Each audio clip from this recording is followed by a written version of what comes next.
The number of internet users worldwide has more than tripled since 2005 to an estimated 3.5 billion users. However, a new World Bank report says the rapid digital expansion has been skewed toward the wealthy. 60% of the world's population is excluded, mostly the poor. The World Development Report is focused on what we call digital dividends. You know, the digital world has exploded. Every day there are 4 billion Google searches, but there's still 4 billion people who are really not getting access to the internet and receiving the full benefits. So what we know is that while it's spreading quickly, it's not spreading evenly. It's not spreading especially to the poorest. So we are making very specific recommendations for what countries can do to help their citizens actually begin to reap the real benefits, the dividends of the digital revolution. There are many individual success stories in the developing world, but the spread of digital technology is still less than expected. We're also seeing that mobile money has had a huge impact in countries in Africa. In fact, some African countries were leaders, and so people are able to send cash to their parents in far-off regions that they never would have been able to do before.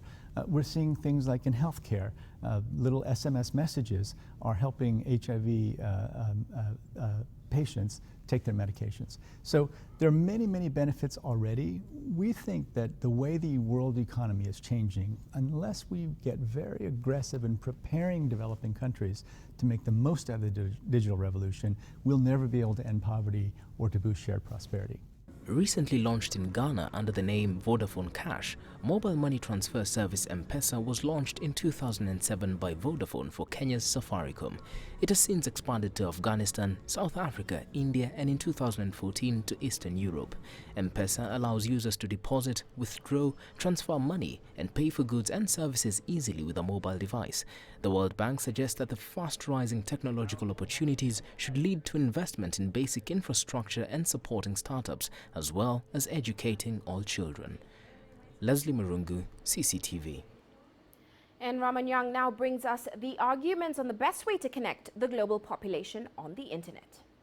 Thank you, Uche. There are 4 billion people around the world right now who do not have access in any way, shape or form to the internet. And a lot of people probably ask, okay, so it's 4 billion. Yes, it's a big number, but why should you care? Well, here's the thing. A lack of access means you can't put your perspective forward, and therefore it's not considered in policy, and therefore you essentially don't become a part of the wider narrative. Take, for example, the case of Hong Kong, with a population of just about 7 million people. This one territory has got more Wikipedia entries than all of Africa combined. And this story about narrative distortion doesn't end there. Look at, say, content indexed by Google. 85% of it can be traced straight back to just one of 3 locations: the United States, Canada, or some European country. That is the scale of the problem. Okay, problem established, how to get the next 4 billion online. A couple of ways of doing it, but we're going to focus on just 2 for the purpose of this particular topic. The World Bank and a couple of other free market entities believe that it's a question of treating all data equally and not essentially putting up walled gardens and barriers along the way. Couple of ways of doing that. Obviously, start by avoiding taxing internet access excessively, setting up open access rules, sharing infrastructure, reducing costs for everyone, and at the same time liberalizing national gateways as well, especially on the infrastructure side. Letting private companies come in to provide that service could be an interesting way of getting to that particular market. The flip side, however, follows a different approach, and they ask, wait a minute, but even if you do provide all this infrastructure, can people actually afford to pay for internet access?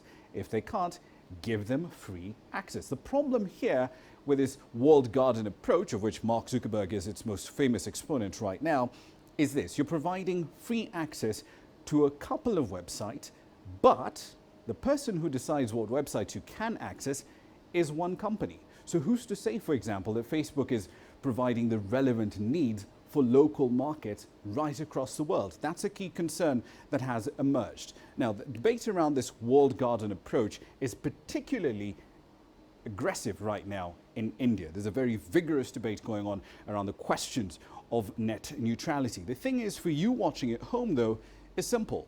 This debate is going on in India. You've got 2 choices on the table for you. Which one of the 2 will you actually pick? Back to you, Uche. Well, thanks, Rama. Now, the World Bank report, of course, poses the question, are countries reaping sizable digital dividends from using digital technologies? And of course, joining me in the studio to give some insight into the broader development benefits for Africa is Nanjira Sambuli. She's a research lead at the iHub. Nanjira, great to have you on the show. Now, I'll start with asking you, has digital technology really been transformational in Africa? How much has Africa really leveraged on the power of the internet to boost growth and, of course, end poverty? Thank you for having me. Depending on what metrics we want to apply here, the overall idea and the overall verdict is that yes, we are reaping digital dividends because we are in a very different place from where we were, say, 7 years ago in terms of internet access and in terms of the technologies facilitating job creation, facilitating participation in the global market. Now, there are, of course, the last mile connectivity issues that we need to address, and much of it also depends on how much and what quality of access we want to afford to those who are not yet connected, how well we really understand the issues at play as to why they're not connected. It's not just price, it could be relevance. And one thing we have to remember here is that any inequalities we see in the digital era are probably building off of what exists as inequalities in the first place in the analog era, so to speak. Now, you mentioned some connectivity issues, of course, that we need to address here in Africa. And of course, the cost of data access is pointed to as one of the greatest hindrances to the digital revolution here in Africa. But the report also talks about better regulation that allows the population to leverage digital technologies, of course, to compete and innovate. Now, what are your views on the regulation that currently exists on ground in Africa? Previously, Rama presented two schools of thought that are differing, and a lot of that argument is presented as an either-or approach. But where the role of regulation and where African regulators really need to pay attention is how best practices can be devised for these markets. Now, we have the issue of free access and the idea of what constitutes free, who gets to decide what is free for the poor or those who are not connected, and why, and whether that will graduate them to participating on the internet that you and I enjoy. Now, the question there is for the regulator to assess whether that creates undue influence for some companies, and in this case, they would tend to be US-based companies that are offering these services or free services as they're being posited. And the question becomes how much of a time lag that will create for that person who's being connected through these free services to either engage on platforms, to contribute to sites like Wikipedia about the knowledge they have locally, or to even participate in e-commerce or selling or creating of ideas or building anything online. So this is where the regulator needs to weigh a lot of what the discussions are, commission a lot of research, especially also speaking to those who are not yet connected to better understand their needs. And this is where regulators will have to wake up. This good thing about what's happening in India is there's going to be a lot of lessons learned. There are a lot of regulatory perspectives being put forth and recommendations for what regulators should consider. And so it's high time that African regulators paid attention and invited as many people as possible to the table to share input. And at the end of the day, with the market solutions being presented, we find the best practices and not necessarily either or. Well, Nanjira, thank you so much for those insights. Of course, she's joining us here in the Nairobi office. Now,